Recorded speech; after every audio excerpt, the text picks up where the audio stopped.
Okay, I am going to wait a little bit, probably a minute or so, for people to hop on, but we are ready to get started with the first part of the stitch along. So hopefully you are ready to join in. The most important things to remember are that there are no rules in stitching and you can't do it wrong. You maybe could goof a little bit, but really you can always fix it. And it's supposed to be for relaxing and not necessarily to have some beautiful masterpiece to hang on your wall. I think it's great if you find something that you want to hang on your wall, but I also think that it's not something that, for me, it's about the process. People will say, well, what do you do with it when you're done? You know, I honestly don't necessarily know. Yes, I do have some spots that I have hoops hanging on the wall, but I also have a lot of stuff that is just basically in a basket, and I have no idea what I'm going to do with it. So that is definitely for me, it's more about the stress release than anything else. It's about not having my phone in my hands when I'm sitting at night and watching TV or hanging out with my kids or whatever else it is that I am doing. So that to me is the most important thing.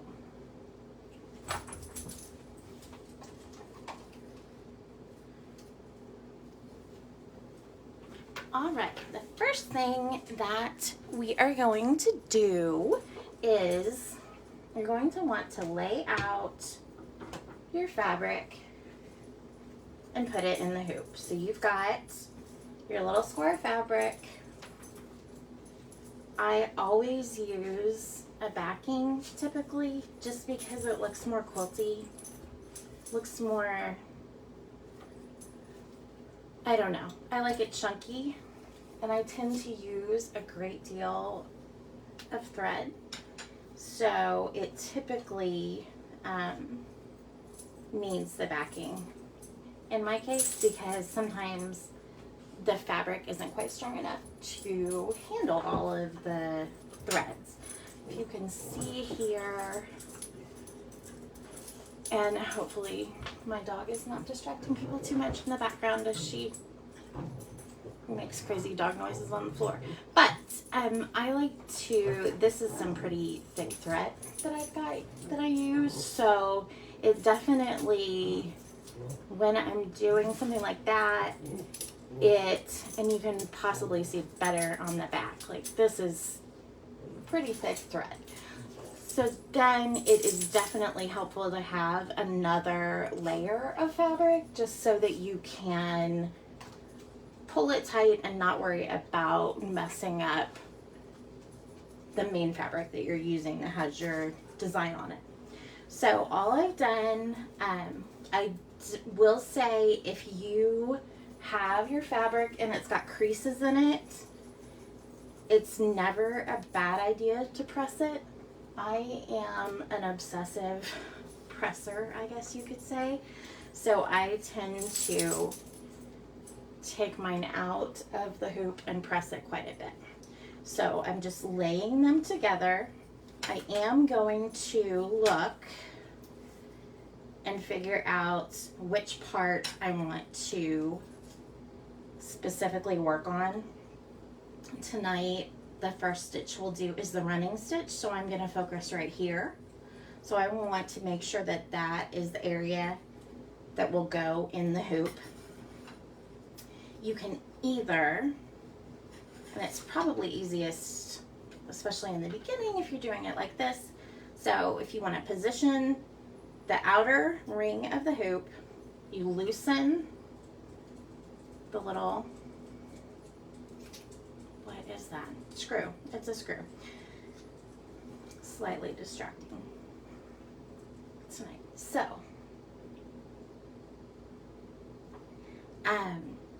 anyway, if you position it this way and then just flip it over, that tends to be the easiest way to make sure you've got things centered where you want them. And then you just press the fabric into the hoop. Now, I am somebody who really likes the tension on my hoop to be pretty tight. So I guess I kind of want it to be sort of like a drum, to where I can tighten things up in the hoop. And then, so I just have tightened the screw. And you just hold the one side and turn it. So I've done that. And then if I want it to be tighter, I just go around the edge and pull the fabric a little bit until it is the tension that I want. So now we've got the fabric in the hoop. Our next step would be threading needles. Now, I am typically somebody who stitches with pearl cotton, and threading needles ahead of time is always something that feels really good to have done. But if I'm using pearl cotton and I need another needle that I don't have threaded, I'm a little bit less irritated if I do have to stop and thread. So that is one thing that I definitely like about pearl cotton. I don't have to separate the threads. So I'm not probably doing the best job of showing this, but there is a little trick you can do, and basically you will take your thread, and I will watch this after the fact and see how the video is. So I've got a good end on my thread, and it might be trickier to see. Let's see here. Do it like this. Maybe you can see a little better. Okay, so I've got my thread, and I am just going to take the thread and pull it to where it's pretty tightly held between my thumb and index finger. And then you just, and I don't really know how it works, but you push the needle down and the thread comes up through the needle. So that is a way to thread needles that I learned that I like very much. I will say, when I'm determining how long I want the thread on the needle, I typically like to double my thread. Josie, you're good. You're fine. I like to double my thread, so I will make sure this is probably 18 inches long. So I'll just make sure I have that length if I'm wanting to double the thread. Now, I did say earlier that there aren't rules in stitching. I'm not the embroidery police. I am not going to look at what you've done and say, oh my gosh, there's no way you can fix that. I actually I always cross-stitched when I was younger. And I went to a local store and was looking for a pattern or something, and somehow I had asked about a stitch. And the lady that was working said, well, first show me what you're doing. And so I got out my piece that I was working on and showed her what I had been doing and so that she could see where I was having issues. And she said to me, I was so embarrassed. I think I was probably 20 at the time. And she said, oh my gosh, you cross stitch backwards. I just never know what to do with people like you. And I have remembered that for a long, long time, and would never want somebody to feel like they're doing it all wrong.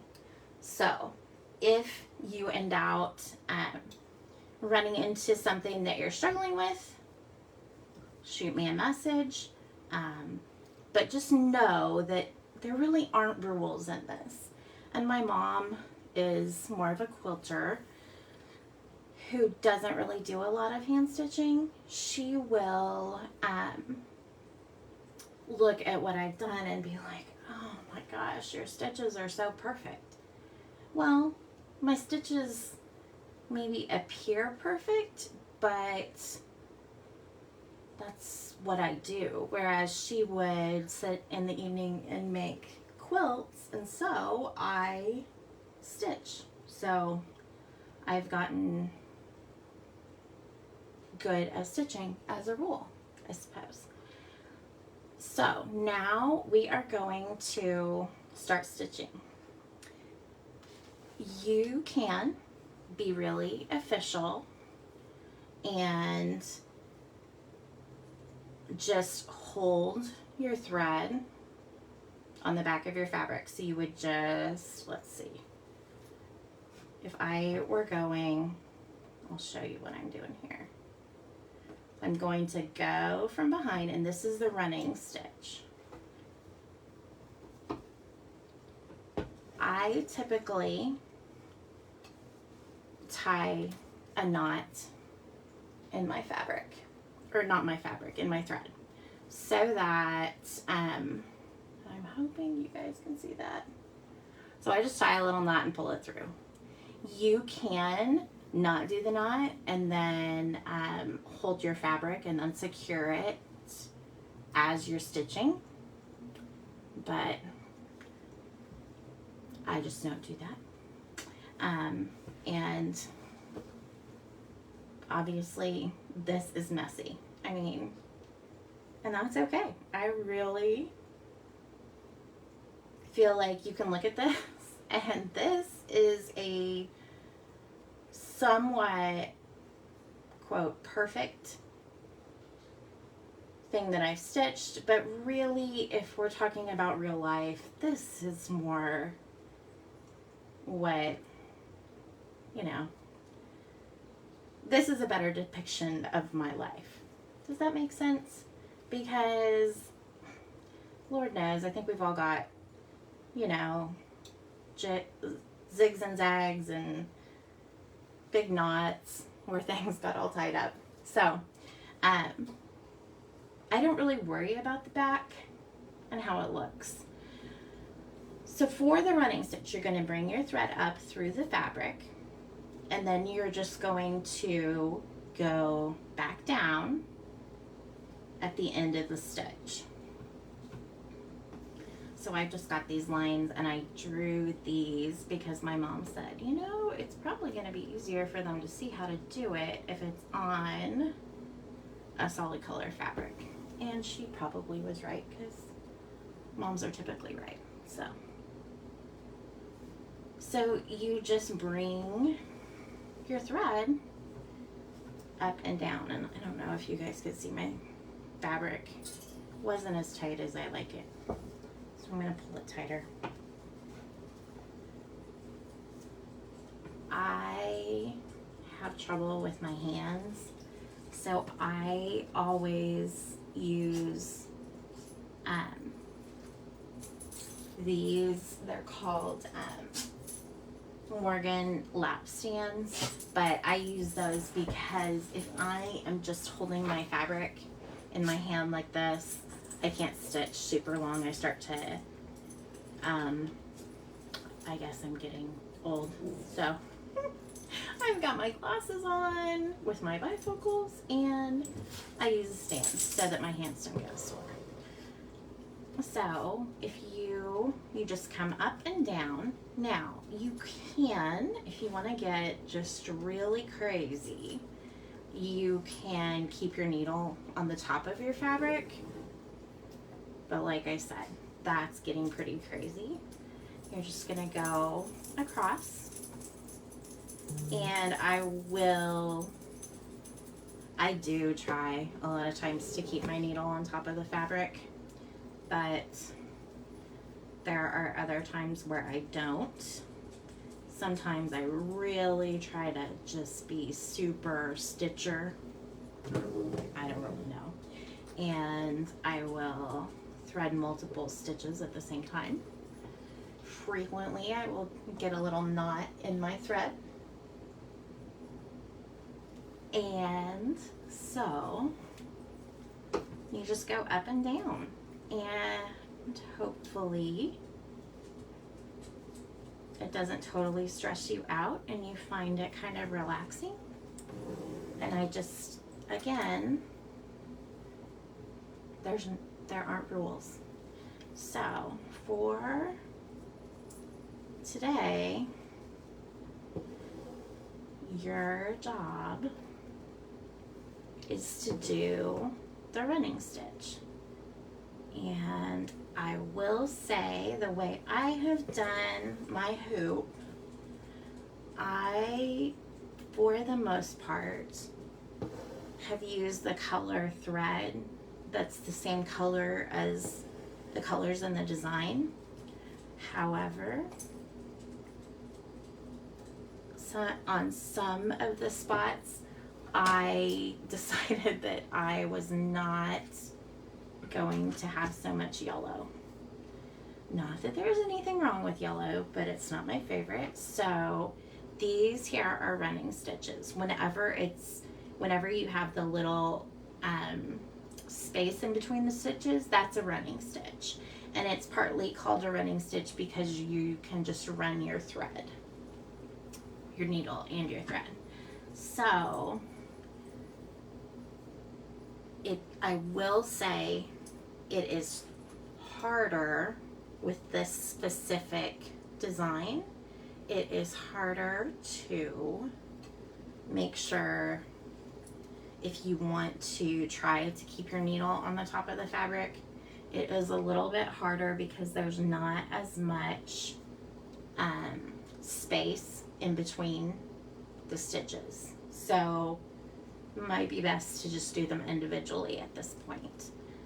I also will tell you, I mentioned it threading needles, but I doubled my thread up. I always just like things chunkier, I guess. So I just use two, basically it's like having two lengths of thread that I'm using, and I've got little fuzzies all over my stuff.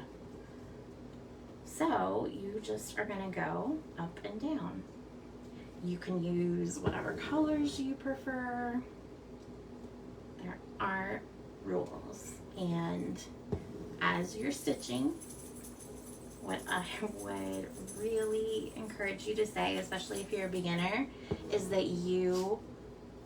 it's not about the finished product. This is about having something in your hands beside your phone, besides something in your hands that's not your phone, and not doing the obsessive doom scroll or just mindless scrolling that I think lots of us tend to do in the evenings. I find I'll just get really restless at night, and if I don't have something that I'm working on stitching wise, I spend too much time on my phone, and I just don't like it. So I find that I normally stitch every day, but this summer I went through a spot where I got out of the habit of stitching. I was doing a lot of design work on the computer, and I just started to realize, gosh, I need to just sit down and stitch. I need to not work every single day doing design stuff on the computer, because it's not making me feel good. It's not allowing me to refill my bucket or rest my brain at all. So you can see there are quite a few different spots on the fabric that you can do the running stitch. So I would encourage you to just choose some. Start in an area. If if your goal is to have something cool looking that you do want to hang on the wall, there's nothing wrong with that at all. But just pick an area and start your stitching and go from there. So I am going to sign off for the night. But if you do have any questions or want to know anything, just comment and I will be sure to respond. And I hope the running stitch made sense. And I hope no one is going to call the embroidery police because I have, messes on the back of my fabric. But thanks, everybody. We'll see you tomorrow night at 7.